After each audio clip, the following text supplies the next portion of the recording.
we need is one more. One more. Right back to that chip, baby. We're going to handle it this time. In the dance. We're in the dance. It's right here. Let's go. We've been here before. We've been to the chips and we lost. Now we got to finish the business. We're going to the chip. Let's go. Straight road.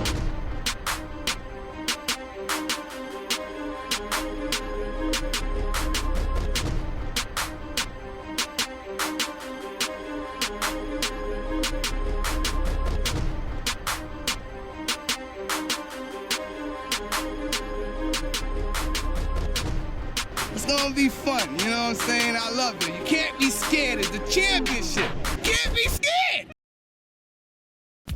Peace, 5-Star, and welcome to another episode of 5-Star Weekly, brought to you by SPINMOVE360. I'm your host, Sal, and this is the Championship Edition, where you get some inside info on the #1 Nassau Punishers and the #2 Brooklyn Seminoles, who are set to ball out at Aviator Sports Complex tonight, Flatbush Avenue, Brooklyn, New York, at 5 p.m. for the 4th 5-Star Football League Championship game. Now, this game is running congruent with the theme of the 2013 playoffs, and that it is yet another rematch, but this is the best rematch this year because both of these teams are the best teams in the 5-Star, and I have the film to back this up. So here we go. It's 5-Star Weekly, the Championship Edition, and we live, baby. We began our insider info by looking at the Nassau Punishers run game, led by Monster and J Hood, which are two very contrasting running backs, but they have led the Nassau Punishers to have the #1 rushing offense in the 5-Star Football League in 2013. It's mainly because of their contrasting style. Monster is very tough and rugged and brass, and he'll take the ball up the middle, run over a couple of guys, while Hood is very quick and shifty, and once he gets to that edge, he can show his burst and take it to the house if need be. It's going to be very important for the Nassau Punishers to establish the run early in order to slow down that nose fast-paced offense. The Brooklyn Seminoles offense has a brand new identity, and that is because of the addition of Coach Spina in the middle of the season. His slip screen style offense, zone read offense, suits the Brooklyn Seminoles well because he knows the talent on his team, and G-Block is in full control of that offense. Now, for them to win the game on the offensive side of the ball, they're going to have to deal with a very stingy Nassau Punisher defense, and that's where their no huddle comes in. If they're able to put together drives and not go 3 and outs and give that ball back to the Nassau Punishers, they're going to put themselves in a very, very good position in order to win this game on Saturday. You know, guys, to make sure that you look out for on that nose offense on Sands, and in addition to Ty Brown running that rock, who is running the rock pretty good these past couple of weeks.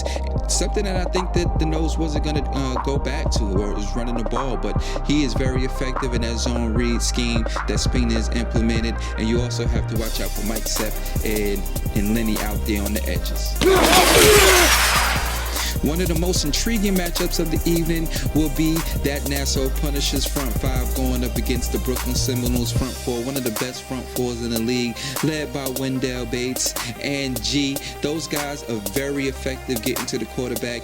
Wendell always demands a double team because he's quick off the ball, and he makes it very difficult for offensive linemen to make the adjustments as the ball is being snapped. Now, with that being said, they also have a great rotation with some veterans coming off the bench. You have Yusuf coming off the bench, and you have Speed and Shaq, who starts and gets some pressures on the quarterback. So that matchup right there is going to be very critical and very vital to the Nassau Punishers' success, because they got to establish the run, but they're going to have to go up against a very stout front 4 of the Brooklyn Seminoles.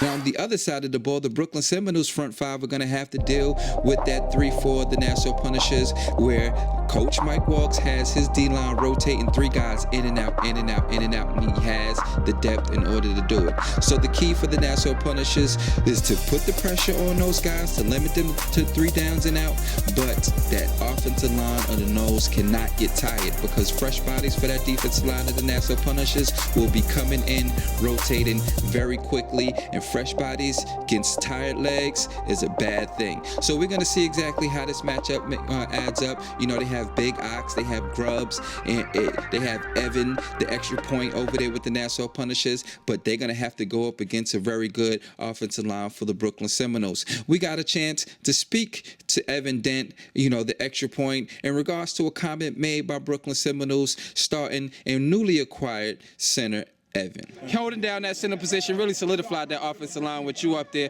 Can you speak about, going to the championship game with the Brooklyn Seminoles in 2013? Oh man, this is awesome. I'm very happy that I belong on this team. I should have been on this team a long time ago. This is a great game, and I am looking forward to the opportunity to play the Punishers. Watch out, because I heard y'all blitz up the middle. It ain't happening. Why the extra point did not practice on this pivotal game before championship? I had to learn assignments. I'm coming straight from work, but I'm ready to work on Saturday. I'm actually working on Saturday morning, but then I'm getting my check Saturday night. And there's no ands, ifs, and buts about it. I am the one. I'm cocky. I'm confused. Evan, you ain't ready for Evan. I see you Saturday, punk. Another intriguing matchup this week is DBU versus the Nassau Punishers wide receivers.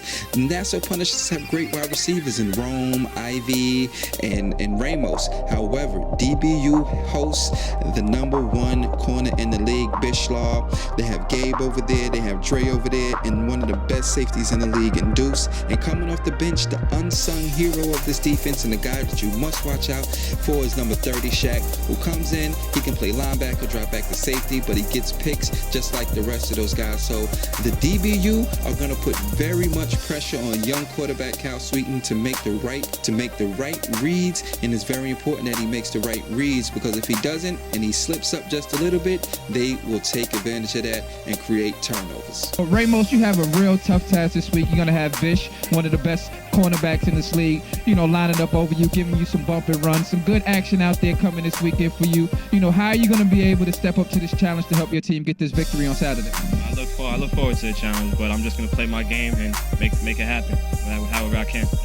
All right, now you seem like over the past 2 weeks that you have developed a chemistry with your new quarterback, Cal. Can you speak about how you guys have, developed this relationship over the past couple of weeks as he came to the team late? Well, we had him last year, so the chemistry was still there. I don't think it really fell off. So, because I know how hard he throws, I know where he wants the ball, he knows where I want the ball. So it kind of just everything just went in perfect place for us, and it's just been producing ever since. Prepared to take up his challenge, to go against you come Saturday night. Yeah, I have to, man. This is championship football, you know what I'm saying? Mike Ramos is a good dude, but like he said, it's always a good battle. Go out there one-on-one. Just do what we got to do, man. Everything's on the line right there. Everything is on the line. Now, this is your team's third year, third time advancing into the championship round in the 5-Star Football League. What are you guys going to have to do on the defensive side of the ball, to help your team, secure their first championship as a 5-Star football? Well, we just got to go out there and play. Every single second we got to go out there and play hard, man. You can't take nothing for granted. The Punishers is a good team. They got good athletes on that side of the ball, and you got to go out there and fight every second, every down. Now, the Nassau Punishers defensive backfield, the CCF, are going to have their hands full, and it doesn't help by not having one of the #1 corners in the league, and Showtime Des will not be at the game, which is not a good thing. However, they have Opie Alex stepping in for him, who is a very good safety. He's going to drop down and play corner for them, and he is solid. He's been a starter for his whole career with the Nassau Punishers, and him, Betts, Jinx, Marlin are going to solidify that defensive backfield along with number 26 Baldwin, who is also one of the best corners in the league. But they're going to have their hands tied with this slip screen style offense of the Brooklyn Seminoles, led by Sands, Mike Sepp, and Lenny, and Bignoski. All of those 4 receivers, along with G, all have the ability for big play action at any given time. So the CCF are going to have their hands full, and losing Showtime Des for one of the biggest games in Nassau Punisher history is going to be very difficult to adjust to. And we're going to see if the Brooklyn Seminoles are able to take advantage of that missing link. It's nothing new for you guys to be sitting at the top with on the defensive side of the ball, but what is the type of mindset that you're going to have going into this game to make sure that you guys secure this victory? Focus, man. That's the best word I can say, just focus.